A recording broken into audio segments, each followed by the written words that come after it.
Welcome everyone.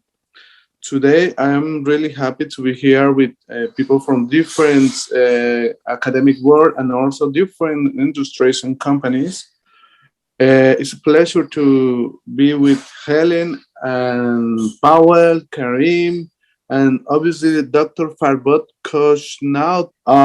Thank you for the sponsors as Cambridge Quantum Computing, Association Quantum, Quantum AI, Varso Quantum Computing Group, Cal Poly Pomona, and the different universities where people is working on this area.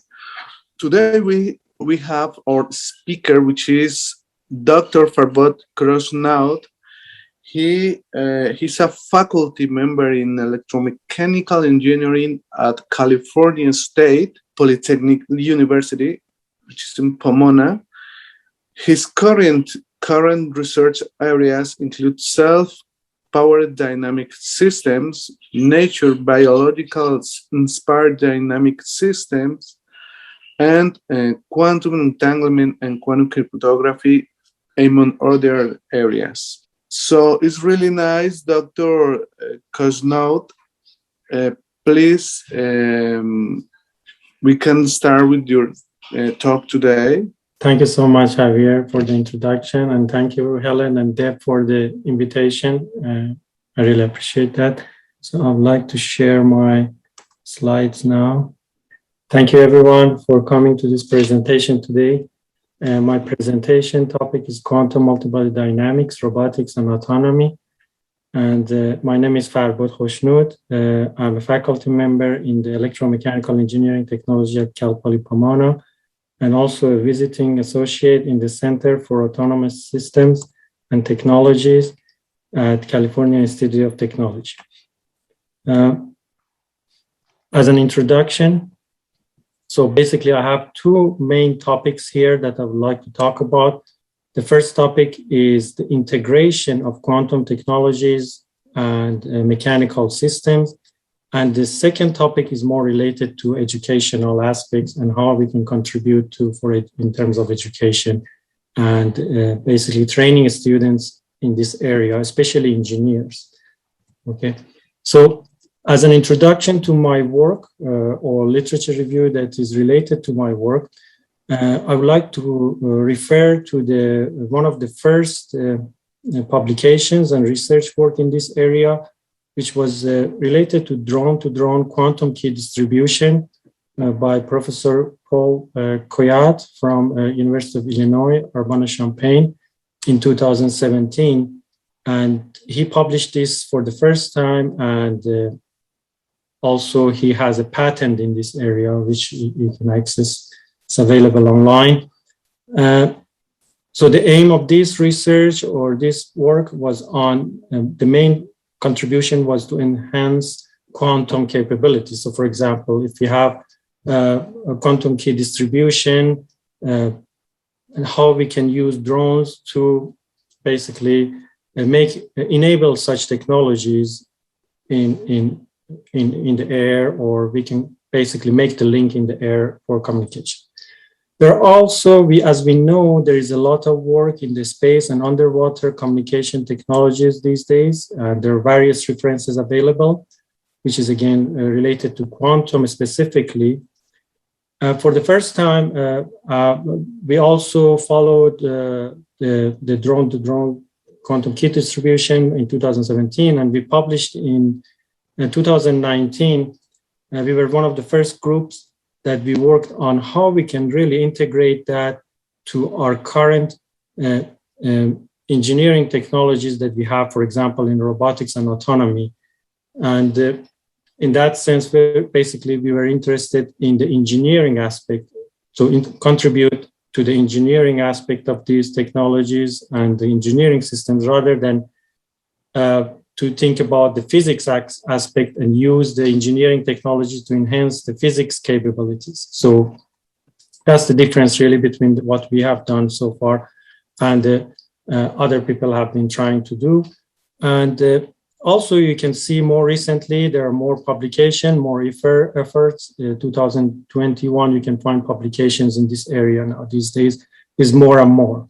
So it's increasing the interest every day, and you can see more publications in this area now.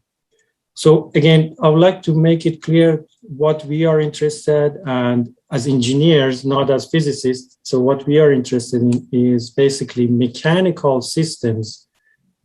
And so now, if I give you an introduction, everybody knows that if we combine early mechanical systems, like let's say, for example, a vehicle, ground vehicle, or aerial vehicle, and by combining the current classical computer technologies, of course, we can get to what we have as the state of the art. So autonomous vehicles, robotics, and swarm of autonomous vehicles and drones and everything that we see these days.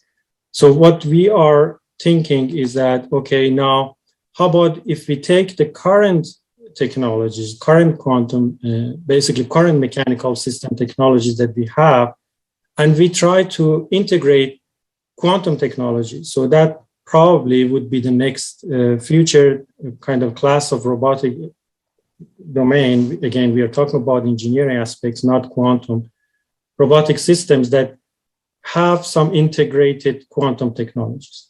Now, you may think about it as, okay, what are the advantages, what are the disadvantages? But even without thinking about the advantages and disadvantages, just integration, we think, is important. And that's simply because once the quantum technologies, as we see, is becoming more and more accessible, available, and so much advances we see these days, integrating such technology with classical robotic area is really essential. And this integration will be inevitable anyways. So we will see that in future. So therefore, in terms of integrating quantum technology with mechanical system, we think is inevitable. So at some point it will happen because we see all these investments, at least, that is going in this quantum area. And we want to basically take advantage of that. So now, even regardless of, again, to see what are the advantages and disadvantages, really, how do we integrate all those? So in our classical robotic system, let's say.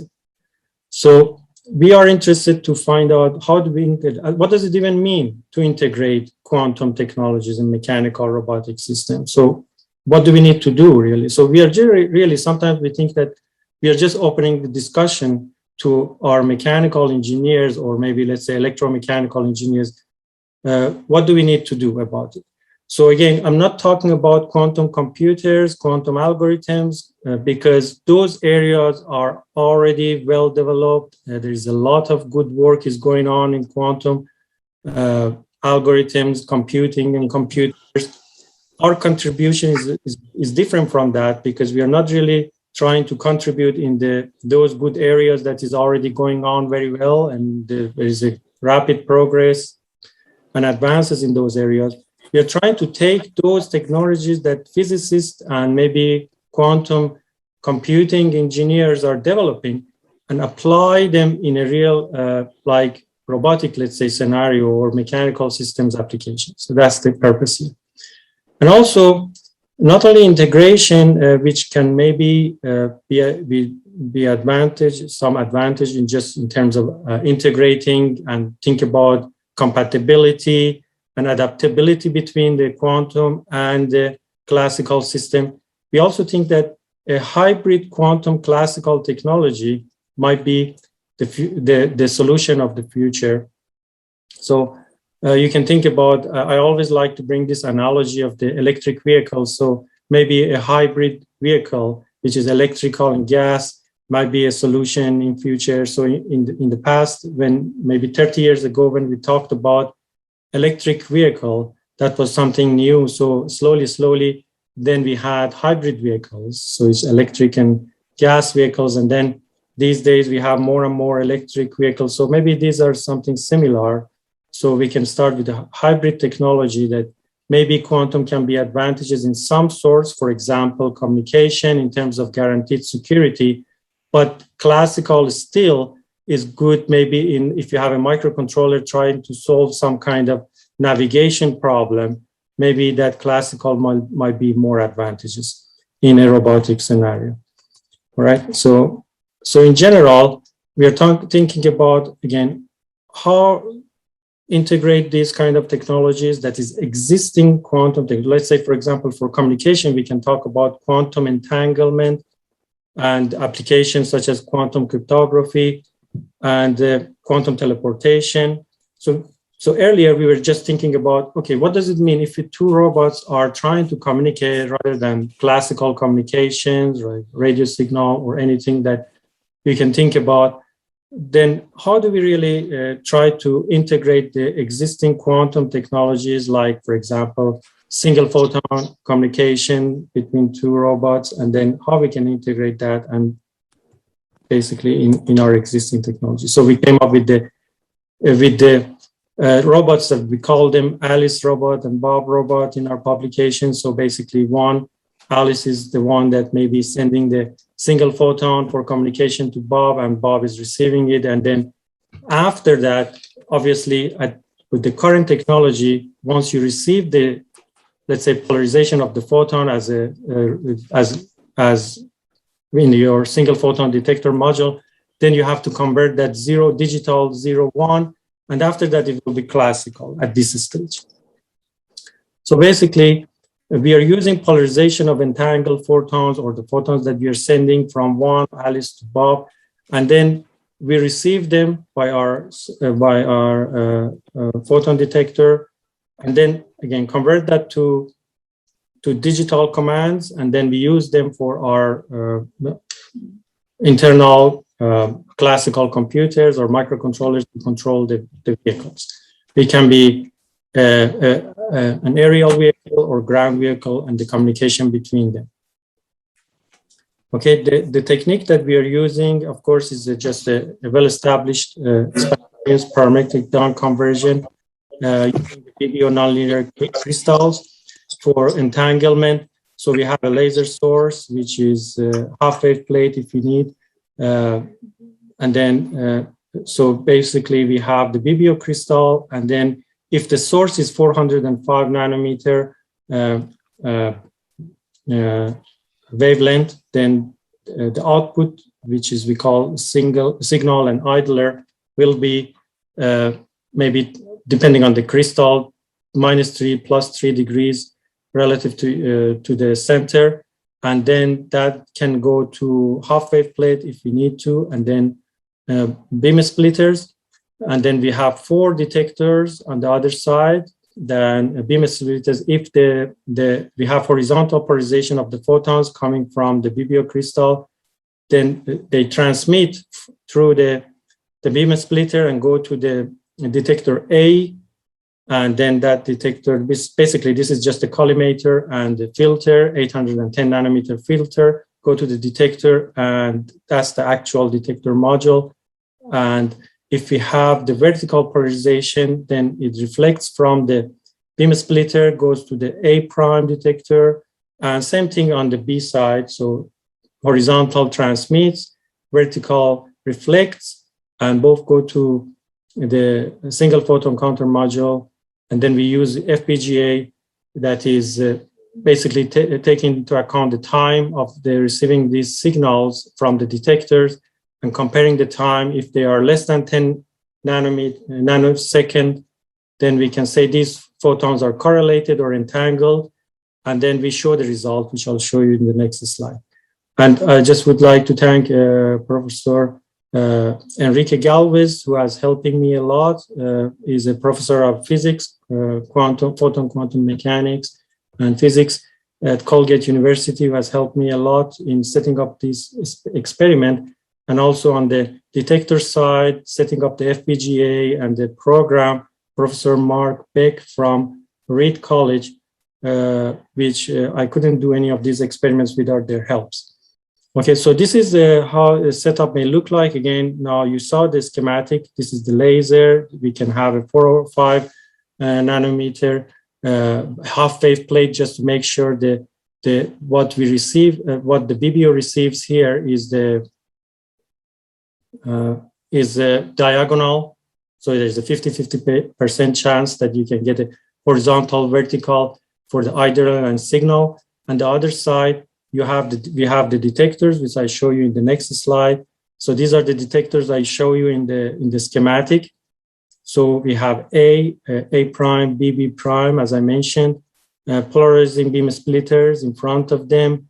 We have a half-wave plate that we can rotate the polarizations if we need to. For example, if we want to do Bell experiment. And then fiber cables going from the collimators and through the filters and the collimators through the single photon module counter on the other side, which is on the desk. If I can show you somewhere there, that's the Excellitus, single photon 4-channel Excellitus. And this is the FPGA that I mentioned that we are using now. Okay, so that's a closer view of the same thing, really. Here I'm showing you, again, the same setup, A prime, A, B prime. On the other side, I have the single photon counter module, and I have the FPGA, which is connected to the computer and LabVIEW software that I can show the result of the single photon counts and the coincidences. So software take care of the coincidences here. And one thing we have to do, of course, that's one of the most important things we have to take into account in our application is that for our application, we need to automate everything. So you see everything on the table. Of course, once you put everything on the robots now, then everything has to be automated, especially the alignment, which is a very challenging thing. So here it's just showing you that if you have, for example, a half-wave plate, you're trying to rotate the half-wave plate, you can motorize that and control the rotation of the half-wave plate through your maybe some kind of feedback control system that you can build in your system. So this is really rotating the polarization of the photon, but can be controlled by your computer somehow or your microcontroller. So you don't need really to rotate that we usually do by hand in the lab. So we want to automate everything, especially that in our case, the robots are moving, but that's something we're working on. We haven't achieved that yet. This is some of the results I can show you as an example. As I said, this LabVIEW software and the FPGA is all from Professor Mark Beck from Reed College. And there's a link here if you need to access this. Is available to you, how to program the FPGA and what's the LabVIEW program that you can use to get the single photon counts from your FPGA and also the coincidences. So this is available on this link here. So here I'm showing you, for example, the counts on the A prime, B prime. So here is in the range of 7,000, let's say 7,000 on the A. We don't have, basically we have here only the horizontal polarizations. We don't have so much vertical on the A side. On the B side, again, we have horizontal, mostly horizontal polarization, not so many vertical polarizations. And here I'm showing some coincidences. This slide is not showing a good result. It's about 5 coincidences, which is very low. I have another slide which shows a better result. Next one. So it's, as you know, if you have done this experiment before or you are familiar with it, you know that the setting up and alignment is really challenging. So really getting a reasonable single counts and also as well as the coincidences is really a challenging task, especially for somebody like me who is not a physicist and is an engineer and trying to learn from the physicists to do something like that. So here we have a single counts again. So this is now we see in this experiment, in this particular experiment, we have A prime and B. So we have on the A side, we have the vertical counts mostly. So we have 84,000. This is much more than what we had before. Again, 84,000 on the B side, but these are horizontal ones, it's not vertical. And we have a very good number of relatively coincidences with about 700 A prime B coincidences. So this is just showing you some of the results, just to also add that I'm not, again, these counts might be a bit low for 2 reasons. One is that the counting is updated every 0.3 seconds. So it's not really 1 second. Usually So in some reports, you see these counts, these numbers for 1 second. So it's updated every 1 second. But here I reduced it to 0.3 seconds. Another thing, the filter that I'm using at the moment in front of my collimators for the detectors, basically when you receive the photons, signal and idler, they are 10 nanometer. So the bandwidth is very narrow, but we are thinking also to use 30 nanometer filters, which allows more counts just in case if we need to. So this is also a general setup as I showed you on the optical table, but now we try to put everything basically on robot, send and say that, okay, now what happens if we try to set up things that we do usually in quantum physics on the bench, on the optic table. Now we try to move everything on the robots and do similar things. Obviously, the most difficult, the challenge is the alignment always, but we are working on that. So we first step, as I showed you, we are using a motorized half-wave plate that trying to rotate the polarizer if we want to, but we have to really motorize the motion of the detector so we can always keep the alignment. So that's something we are working on. I know that Professor Koyat is already working on that, so they made a lot of progress already on that, but we are trying also to do the same thing. But also in optics has been already done, so this is not something new, but we just have to apply similar technologies that is already been done in optics. A lot of good work already been developed. We just implement that for our single photon. But then when we deal with single photon, things become more challenging because when we are dealing with optics, so every time, if you can always try to tune your alignment better and better because it's not only single photon, so it's basically a pulse of light. So you have more time for your alignment. But for single photon, we just have to make sure that you detect the photon. But if you don't detect the photon at the time that is required, then you lose the photon. Of course, it's not a pulse anymore that you can lose some part of the pulse and still receive the signal. So this is also about the cryptography, which is in a simple setup. It can be represented by a laser source, which is sending the signal, a pulse, maybe let's say for simplicity, not a single photon, but ideally single photon. So on the Alice robot, we have a half-wave plate. We can rotate the polarization. On Bob, we can also rotate the polarization. On this side, we have a beam splitter. So the beam splitter and the detectors are here in this time. This is not the single photon counter modules. These are light sensors really, because here we are just demonstrating. We are not doing actual quantum experiment. This is only for demonstration of our application that we are sending a signal from Alice robot, which is shown here. So we have a laser here. We have a half-wave plate, as you see in this schematic here, and then goes to Bob. Bob has a half-wave plate, as you see on this side, and then goes to the beam splitter. That's the beam splitter. And then beam splitter, if the photon reflects, it means the vertical polarization goes to this detector. This detector gives you a signal. And then if it is a horizontal polarization, it passes, transmits through the beam splitter and goes to this detector and gives you a signal. So now we can translate that to 0 and 1. So maybe we can say that this is 0 digital signal and this is 1, and then we can work on that and really use that signal that we communicated between Alice and Bob and use for translate that to some kind of command for your robotic task that you need. So you can do however you want to translate that command later to move the robots as you wish. So as you know, the half-wave plate rotates the polarization. And if we have, let's say, a 0 here, or maybe let's say 90 here, and 90 degrees, and here 0, then obviously 90 and 0 is 90.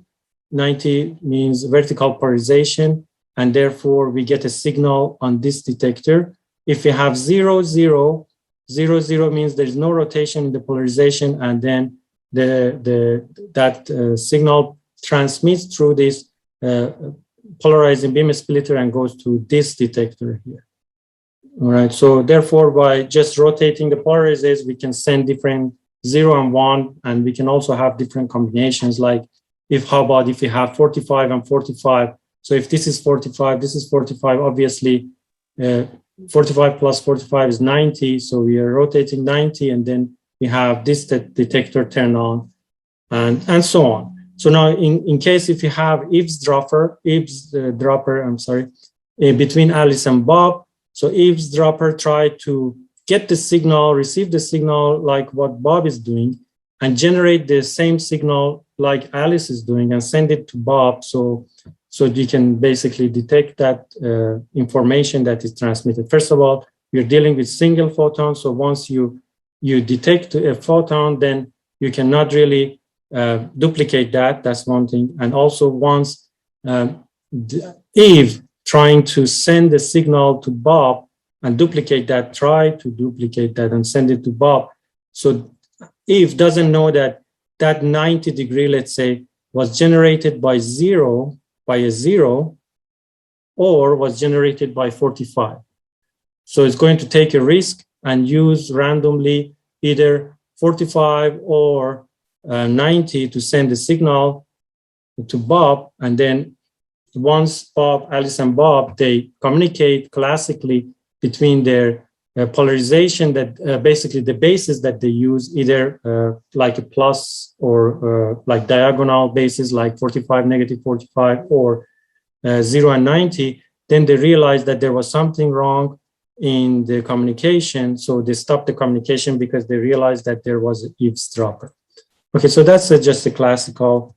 So one of the challenges, as I mentioned, is to make sure that the alignment is made. So in a typical schematic of the spontaneous parametric down conversion setup that I showed you earlier, we also need to take into account how we can keep the alignment at all time for the signal and idler coming from the BBO crystal in a way that we can always communicate between the source and the moving robots. So we are now working on how we can motorize all the mirrors and all the detectors in a way that we can keep the alignment at all time.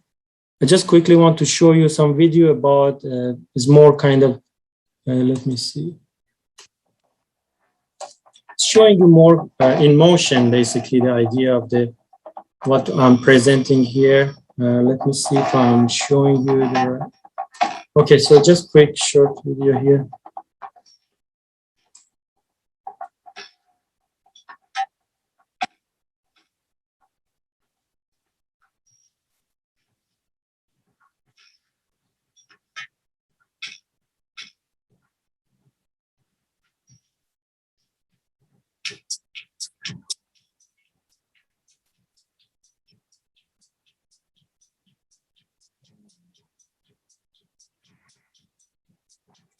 Earlier, we used different type of detectors and single photon counters. We don't use these anymore. We just use accelerators at the moment.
Okay, so that's a little bit about just showing you the system setup.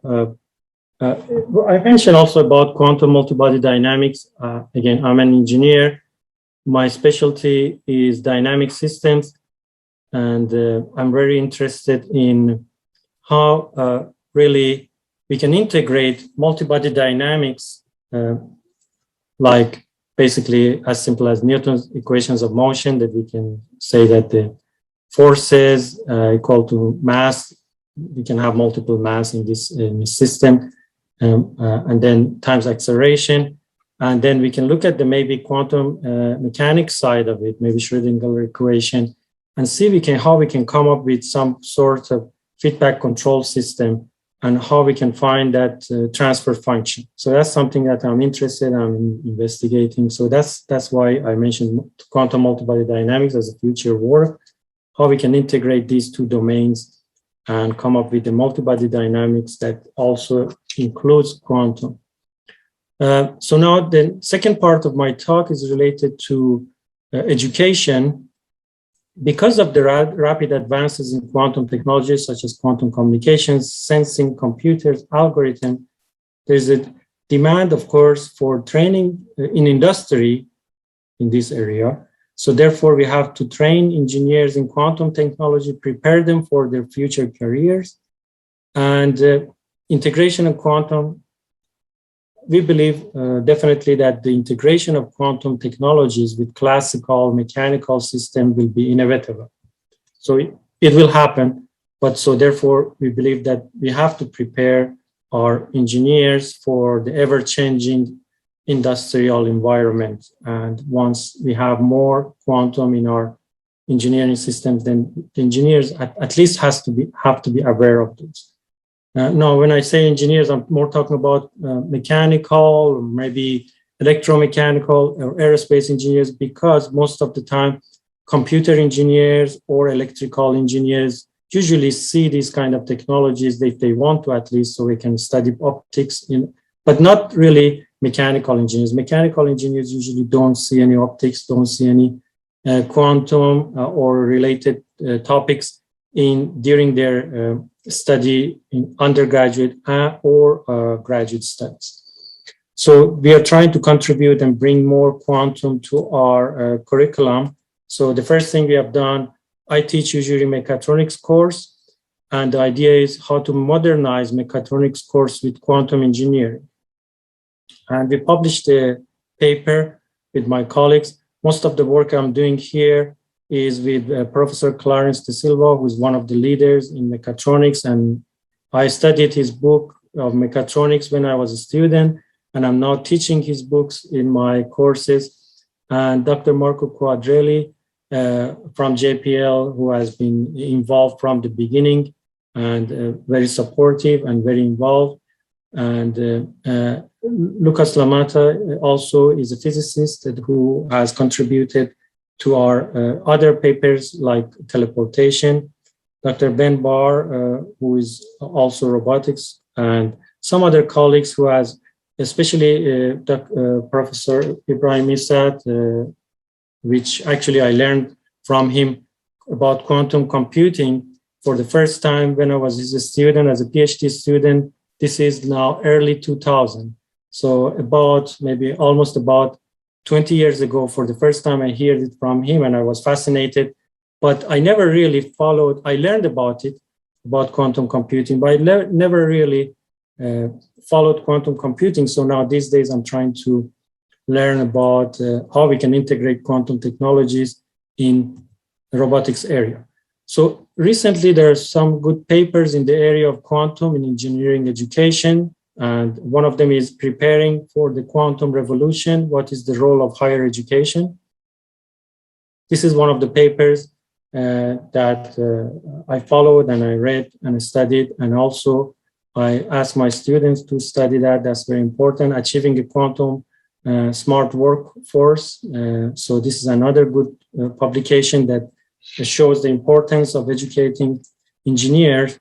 But as I said, always when you study about education or learn about education for undergraduate and graduate or PhD studies, you'll see that they are mostly electrical engineers, computer engineers, and of course physicists, but you don't see really a mechanical engineer so much involved in their education. Maybe as a research, yes, that's fine. So for PhD they do, but really not at undergraduate level or maybe master's level. So that's what we are trying to contribute. So for example, in our typical mechatronics course, traditional mechatronics course, we are interested in the synergistic, by definition, application of mechanics, electronics, control engineering, and computer science in development of electromechanical products, which involve sensors, transducers, actuator controllers, and also we can think about mechanical aspects, we can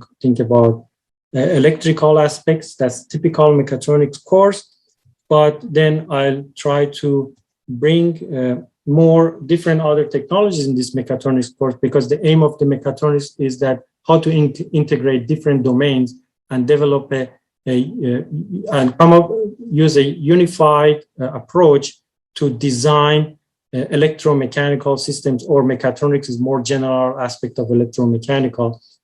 So we are interested in maybe integrating some technologies related to sensor, maybe quantum clock, magnetometer, and different accelerometer, maybe different technologies which is related to quantum sensors, networking maybe, computing to some extent even, but algorithms, solving computational problems. Earlier in 2017, we wrote a paper that how we can maybe use quantum computing in a cooperative robotic for maybe two vehicles try to find each other, or two vehicles, let's say, push an object cooperatively. And so it's something that we are interested, but we are more interested in the integration of the hardware rather than the algorithms at the moment. Another contribution we have had is that we try to teach that, because we are in the virtual mode. And for example, at Cal Poly, when we teach, we claim that we are a university that promote, of course, hands-on learning and basically learn by doing. So the idea was how we can really let the student to do the experiments while they are not in the lab, they're sitting at home, connecting by Zoom. So one thing that I did was, and also Professor Enrique Galvez has done at Colgate University, is that the motorized, let's say, half-wave plates that I showed you in the earlier slide, connected to the computer, try to rotate them by my computer, rotate the polarizers, and see the results here. But now I can give that access to my students who are sitting at home and connected through Zoom to my lab. They can see the experiment, and at the same time, they have access remotely to my laptop. So they can, for example, enter a degree of rotation to my half-wave plate here while I'm in the lab and while the students is sitting at home, and rotate the polarizer and see the effect on the results of the single photon count. So for example, if I rotate this much degree, maybe my single photon polarizations become from horizontal, become vertical, and vertical to horizontal, and then I can collect the coincidences. So therefore, the student really could carry out the same type of hands-on experience, while even that we had these restrictions that we were limited to stay at home, they had to stay at home. So we tried to do this also. That was another contribution we had in terms of education. But also we had we talked to the students. So what do you think? Do you think that remote quantum entanglement experiment that we did, quantum cryptography also that I did similar thing for them, was it useful? So the students agreed, or strongly agree, or agreed mostly. So they were happy about that. So we tried to contribute in that area in terms of education too. One more thing I would like to add is that we had a workshop on May 26th, and we had so the information about the workshop is available on my website.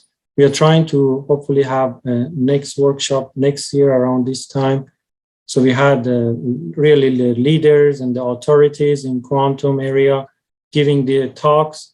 It was a one-day workshop, and it was very interesting. I'm still trying to get permission from the speakers to post the videos of the whole day workshop on somewhere that people public can access. But still, I'm working on that. It has been a long time now. So as a conclusion, I just want to say that exploring the interface of quantum technologies with classical systems such as robotics and autonomy is essential both for research and educational purposes.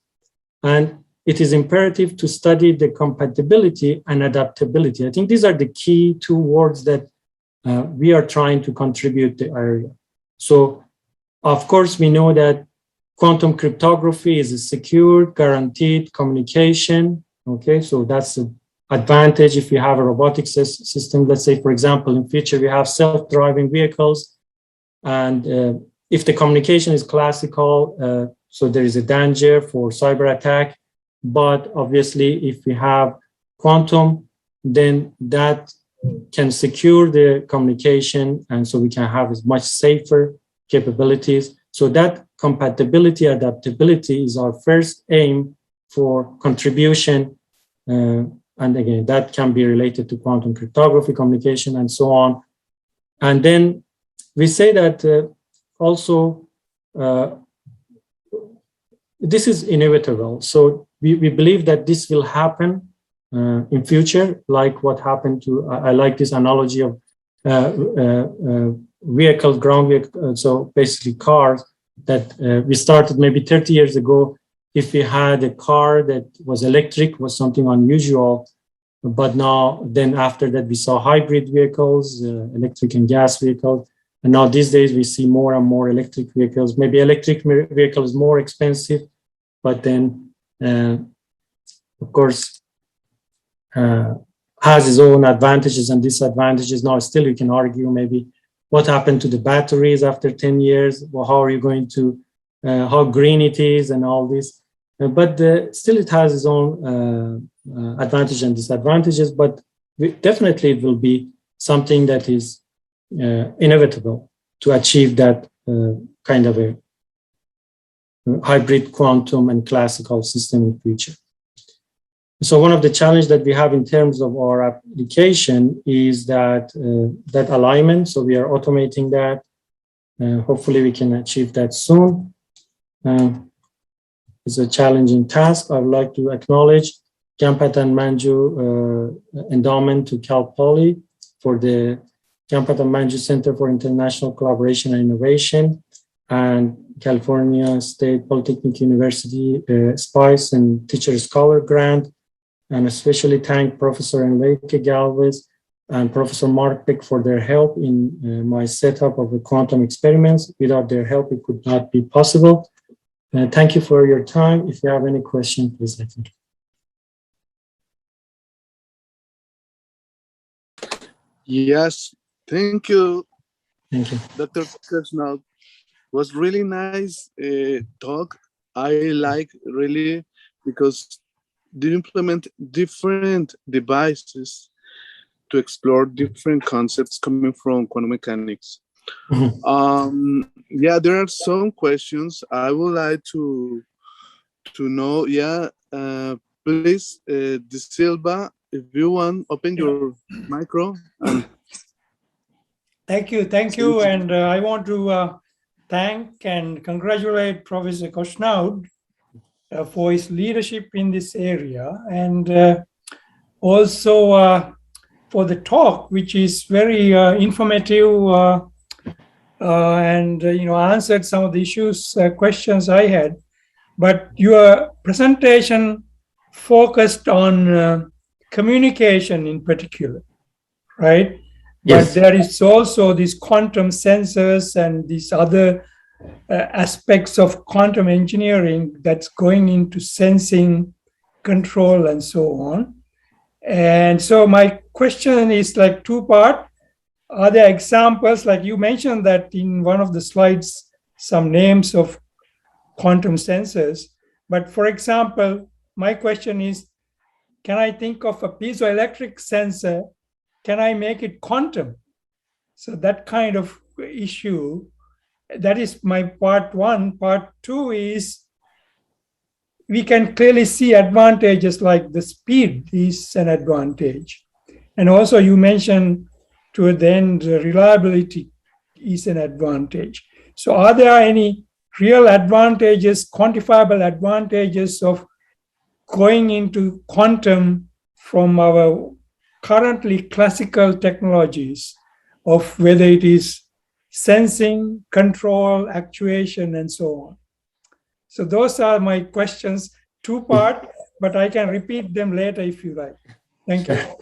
Thank you, Professor De Silva. Thank you for your question. In terms of sensors, I know that a lot of people are working in this area. They have made a lot of progress.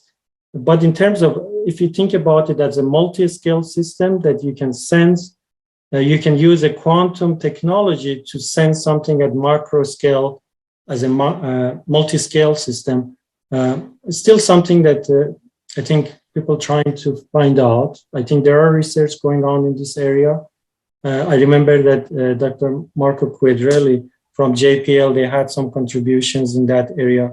And on quantum clocks, for example, there's a lot of work going on, but they're mostly on the, not multi-scale, they're mostly on the taking advantage of the accuracy that you can achieve in quantum level mostly. And I'm not the best person to answer that because I'm not really researching in this area, but I think that's my impression. But also in terms of advantages, really advantages, I think so far is just like quantum computing, really. You cannot really prove in many cases that quantum algorithm or quantum computer is better than classical computer. So still there is no proof in many scenarios. So of course there are well-known algorithms like Shor's algorithm. Everybody knows that that's much faster than if you want to do to solve it, like factoring large numbers with. So those are already been proven, but they are limited. They are not really things that you can say you can implement any sort of algorithm or many algorithm on quantum that can be can have and prove that these advantages compared to classical. So, but I think the more is more about these days is more about now we have quantum computers maybe, so let's use them. It's more about that. Really. It's like another option, really. Give you another option. Thank you very much. Thank you. Thank you, Professor De Silva, and thank you. Thank you. So thank you, Dr. Khoshnoud. We have more questions. Please, Team Orion, please. I think it's Helen. Yes. Is there any worst case scenario that Bob robot cannot receive any signal from Alex within 1 second? So how are you going to deal with that? Yes, of course, that's a very good question because, of course, you're communicating in the free space communication. So for now, to be honest with you, we are not even thinking about that because we are not to extend that really. First, we need to get our robots working and make the alignment automated. But once we get to that stage and maybe achieve that, then that's the next step. Maybe we have to think about it. So this is something important, of course, as you said. So how about if the communication is blocked somehow? Yeah. So some of the things that, as I mentioned in that early work by Professor Paul Koyat, was the quantum key distribution. So that's one solution. Maybe how do we distribute the quantum key in a way that if you don't see the signal, make sure you see the signal. So people are working on that, especially the physicists, and we will try to follow their work. But we don't have a solution for that myself at the moment. Very good question. Yes, thank you, Helen. Thank you, Dr. Khoshnoud. Thank you. We have more questions. Let me try to read or to interpret this question from the audience. One was about the FPGA that you use. Could you describe more this device, please? Yeah, sure. So basically, that allows FPGA allows us to, it's basically for timing. When we receive the signal from our detectors, we need to know the timing between the signals. So if we receive 2 photons in a window time of less than 10 nanosecond, we say that these are entangled and these are correlated. And in that case, the FPGA will take care of that. As I said, I use the technology that is already available, developed by Professor Mark Beck. So we got the FPGA, we just got the hardware, and the program was already written from Professor Mark Beck website. You can find it. We uploaded the program and we connected to the LabVIEW software and we used it. So the main reason is to make sure that the timing, and we find out that we received the coincidences in less than 10 nanoseconds. That was the main reason. Great. And what about the function that you implement in this FPGA? It's related with the previous question. Yes, sure. So it's all about timing. So it's the time of receiving a signal, any signal. So we make sure that this timing for finding the coincidences is in that window that is required for correlated photons. And again, all the code is available from Professor Mark Beck website, and that's what I use. Again, I'm not an electrical engineer, so I really don't use that much FPGA, but I just used it for my application. So I didn't really go to detail to see how it is programmed. I just used it really. Great. Yeah, awesome. So see, one more question about the quantum cryptography and classical cryptography. So the question is how we can know that we are using quantum cryptography or classical cryptography. This question was from Bilal. Okay, sure. I think the main difference is the single photon. So the main difference between classical and quantum is if you use a single photon or you use just a laser pulse. That's the main difference in terms of experimental, if you're asking. Okay. Yeah, more questions.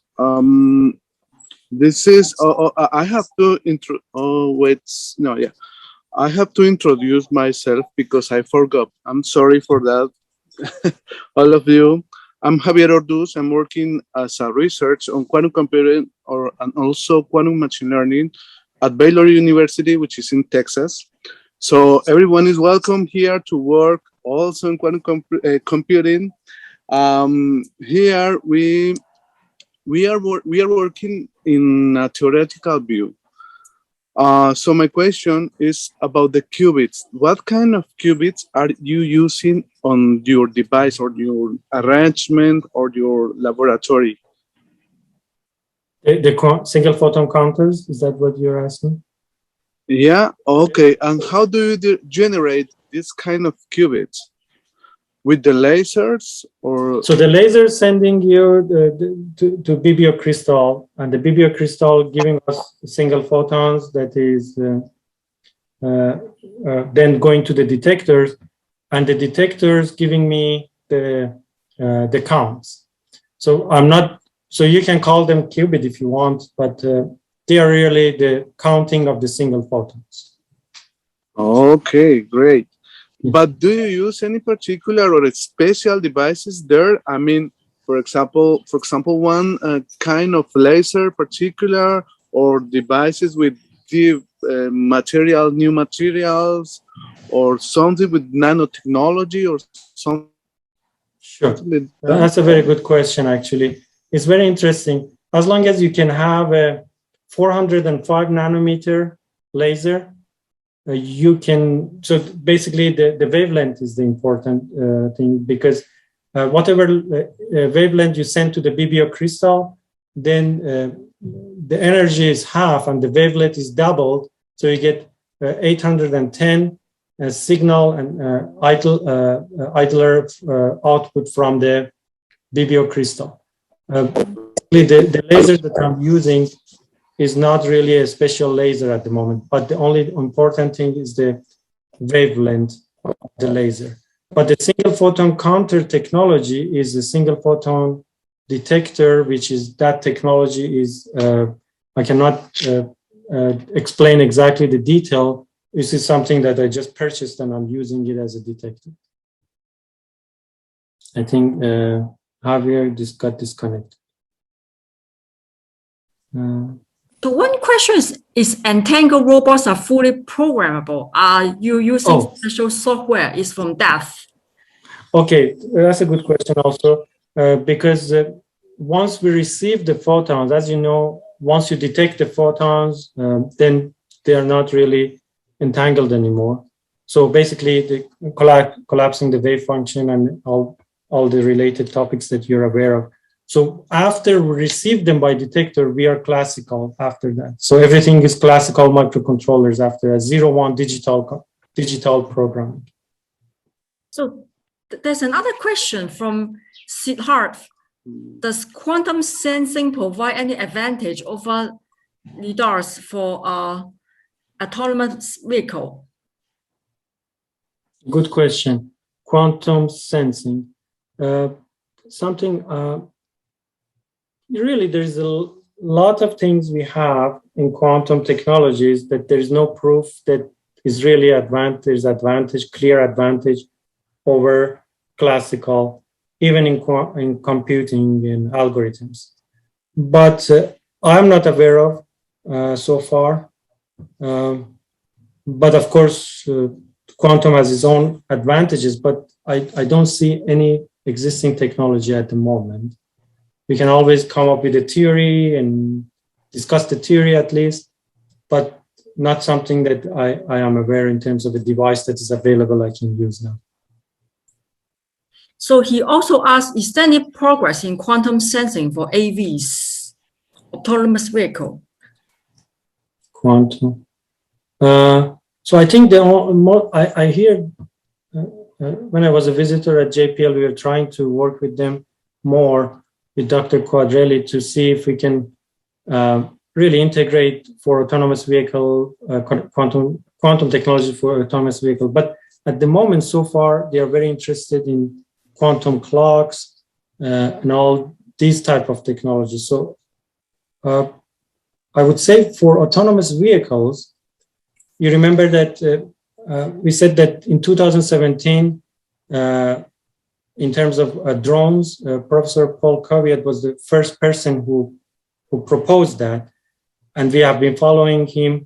So now in 2019, we published our first papers in that area, and people are trying to do that. But this is, I would say, is very early. So we will see. We'll see how it goes. Yeah. So the next question is there any plan to use NV center qubits for the networking of robots?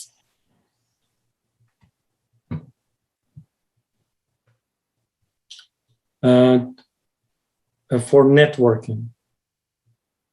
Yes. So it's a question from Siddharth. So that's something that you're talking about, like if you're asking about quantum network in general, there's a lot of progress, like any other aspects of quantum, that there's a lot of good progress is going on in computing, networking. But in terms of robots, everything is very early. So I think we are trying to do that, hopefully in future, but something that I can mention that has already been done. Yes. And another person asked, you use BBO, that's a lot of money. It's not the question, but I couldn't resist myself to mention that. Oh, now if you think BBO crystal is expensive, what do you think about the single photon counter? That's much more expensive. You know? I was talking to my colleagues, one of the colleagues, and he was talking about the Center for Optics in one of the other countries.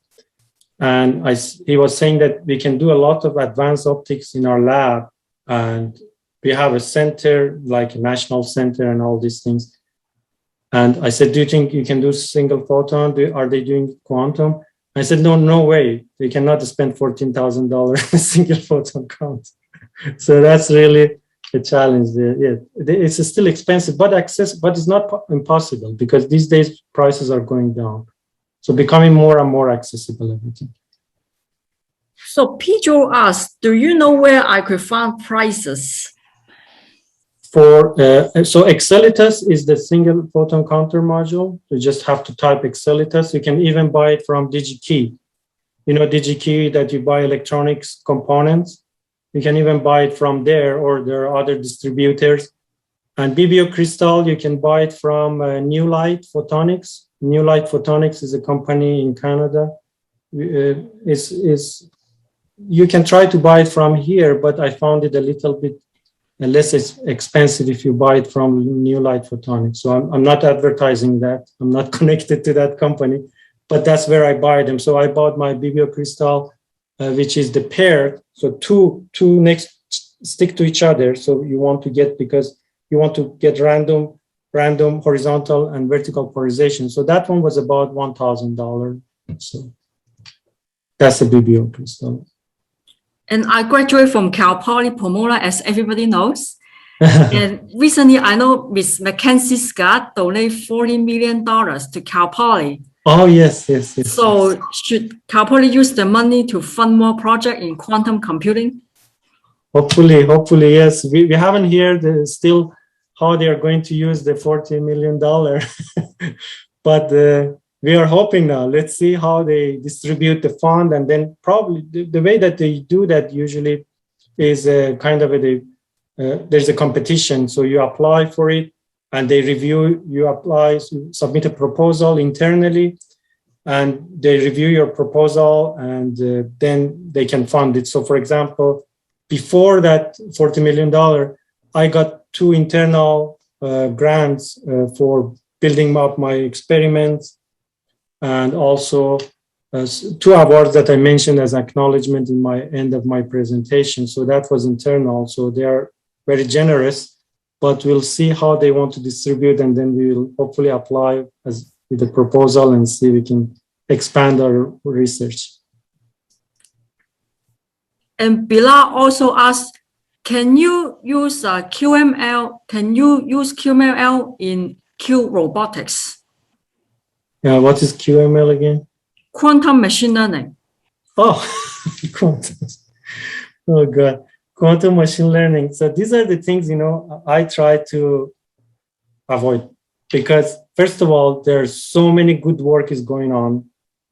So many people contributing in this area. And that's the first thing. So there's a huge competition. If I want to get to that area, there's already excellent work is going on with top people in this area. And the second problem is that even if you get to that area, how do you prove that it's better than the classical machine learning? So, I mean, even if you algorithmically prove that, how do you really demonstrate that in an actual quantum computer? Because there is no quantum computer can do that, perform that much level of maybe. So it really is a question of, is it possible even, or like practically? Of course, from the algorithmic point of view, you can do all sorts of algorithms, develop algorithms, work on them. But how about the real quantum? Is it possible even? So that's why I really don't get involved in that much in that aspect. Sorry, I cannot answer that question. Hopefully somebody with more experience can answer that question. So Karim, you're a quantum machine learning expert. Can you say something? Well, to be honest about this, up until now, real quantum advantage has been proven theoretically, but up until now, I haven't seen like a real customer who, for example, has the courage to invest in such new technology to prove that it is actually working on a very large scale. But up until now, quantum kernels or using quantum computers to compute the kernel track and support vector machines are doing very, very well up until now. And because of the noisy nature of quantum computers up until now, the quantum variational circuits or quantum neural networks in general are not a great candidate for large-scale classical machine learning experiments, and that is what I have to say, to be honest. Excellent. Interesting. And other question, yeah, go ahead. I just said thank you. And another question from Dev: are you using squeeze light in quantum sensor? No, I don't. I know that the person I know from Oxford University, Dr. Alexander Lovovsky. If you can search his name, I can type his name. So he is an expert in that area. If you like, just you can see his papers. Alexander Lovovsky from Oxford University. So you can maybe search from his papers, see how he's doing that. And Dev's comment is squeeze light is generally used to detect gravitational waves because it's very sensitive and very, very useful for sensor. Oh, I see. Thank you for that comment. I didn't know that. Thank you. You are the expert, I guess. It's actually asked by Dev. Another question is for you is, what are some key resources for learning more for those of us who aren't actively working in quantum or enrolled in college or classes? What are the key use cases for quantum? Let me post a question on the chat. Is it in the chat? Somebody asked me privately. Okay. Yes, I'm curious for learning for more college. In college. So first you need to decide if you are more interested in the computing or quantum physics or devices. Then you can choose if you are more interested in quantum computing. I think there's a lot of resources online available. You can start to learn about them, the basics of the quantum computing and algorithms. Now, if you are more interested in the experimental, then there are two aspects. One, if you are interested in the photon quantum mechanics, which that's what we are trying to do, or is electron-based. So again, these are two separate experimental setups. So if you are doing photon, which is more accessible, an engineer like me can do it also. But if you're thinking about electron, is more challenging, so you need more expertise, more devices to do that. So then you can think about also devices like sensors type of sensors you like to learn more about. So I think first is decide which area you're more interested, and then you can follow up on that. Yes, hello. Can you hear me? Yes. Hello, everyone. Again, sorry for my computer doesn't work very well. But I have one more question about the different question. First one, do you have any activities when some people can go and know more about your devices there in your lab? Something as an open lab, Dr. Yes. Yeah. Yeah, sure. We can do. So one thing I can do is always, as I said, I teach even the quantum experiments remotely, so you can access remotely through Zoom, perform some experiment, collect some data. You're welcome to do that. And if there is somebody interested, I have had visitors coming, see the experiments. I invite them, they come and see and explain to them if they are interested. Yeah, we are very welcome to visit. The only issue is that these days is still the COVID restrictions. Yeah. So if somebody wants to come to visit, they need to make a lot of arrangements. And so it's not, I cannot just decide by myself and invite somebody. It has to go through the university process. Okay, okay. Yeah. Yeah, I have some students interested to go there, maybe as an internship or something like that. So I'm going to email you to discuss Sure. more about a potential or potential projects. Excellent. Yes, definitely. Yeah, You're very great, welcome, and your students are very welcome. great. Thank you. More questions, Helen? There's a question from Tusa. What do you think about the future of quantum systems? That we do have quantum resources available, but we don't have any full-fledged system available yet. Do you think they will be useful for the future? Future of quantum system, and we do have quantum resources available. We don't have systems available. So I'd like to start with this one. This is just a personal thing that I always think myself that, so if the government and defense and different countries are spending billions of dollars in something, it has to get something out of it. You want it or you don't want it.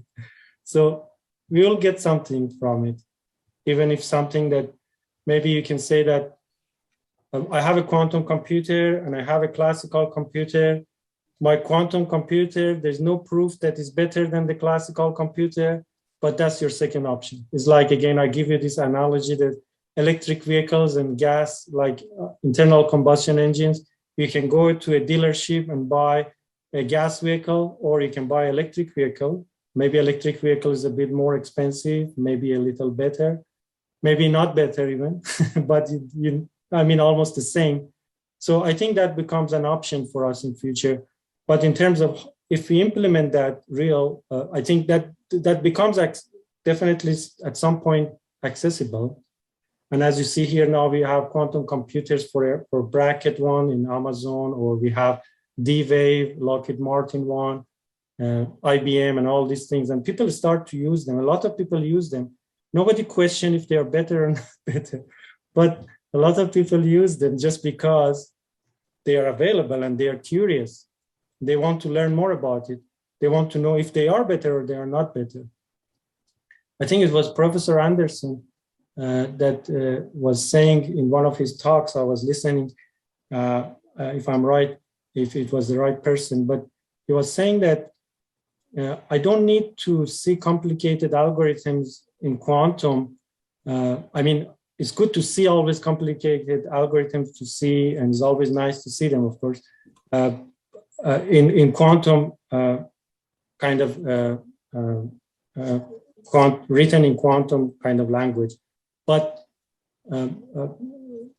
they were saying that I prefer to see something very simple, to show that very simple thing work better than classical, than doing anything complicated and show that this is quantum.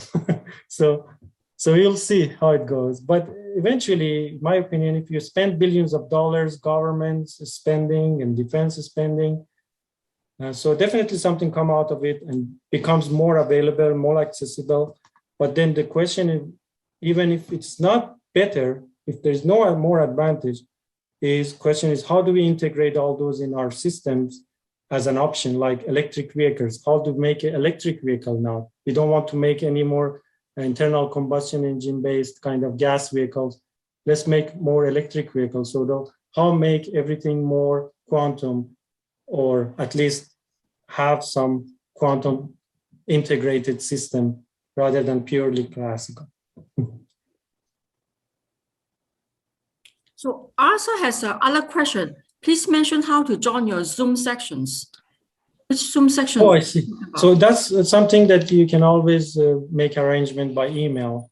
You can always email and we can make arrangements, or you can visit. Always arrangement we can do that. Is there any plan for reorganizing the quantum robotic workshop again later this year again? So I was hoping that the workshop that I'm trying to organize next year, okay, hopefully we can have some quantum robotic aspects in it. We'll see. Yeah, hopefully next in May, probably. So we have a lot of good feedback from Dr. Just, inspiring talk and very interesting result. Thank you very much. Thank you so much, Dr. Just. Appreciate everybody for your nice comments. Thank you so much. I'm sorry I didn't follow the chat to thank you, everyone, to thank everyone. So I really appreciate that. Thank you. So Deb, do you have questions? Thank you again, Dr. Farbod. Yes.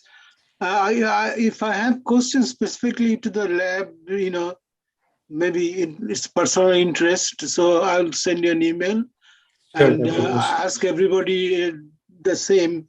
If they have further questions regarding, specific things, they will do that. So Javier, you can announce our next events while Helen can navigate the announcements, right? Thank you very much, Dr. Ghoshal, Helen, Javier, and Karim, and everybody for the opportunity. Thank you. Okay, next event is going to be, it's September 11, 30 hours EDT. So it means if you have to take care about the different time zone.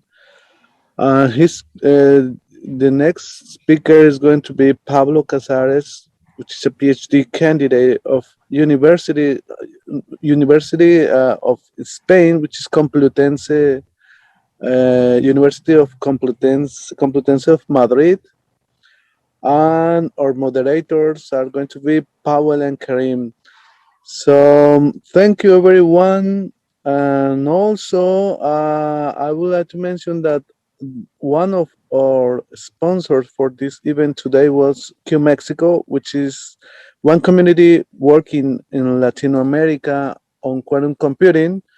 And I am the general coordinator of this community. So, yeah, thank you also, Helen, Karim, Dr. Khoshnoud, sorry for my pronunciation.